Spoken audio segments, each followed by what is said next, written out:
In determining whether a reaction is endo or exothermic, endothermic means inside. Maybe you remember from taking a biology course the endoplasmic reticulum. It is inside the cell.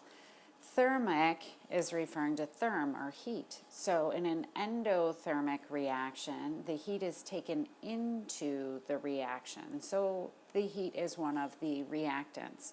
So along with one or more reactants, you're going to see heat in some variety. Sometimes you'll see it written as heat. Sometimes it'll be a value written with the units of kilojoules.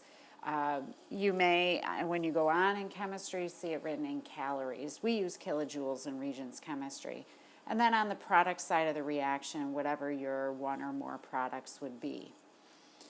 You may already guess, in an exothermic reaction then, the heat is actually exiting. This comes from exao. It's the Latin for to leave, to go out.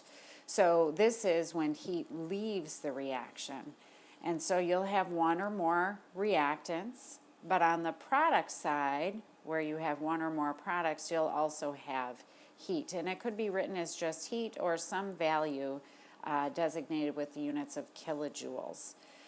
So, in an exothermic reaction, since the heat is actually leaving the reaction, it's going to feel warm.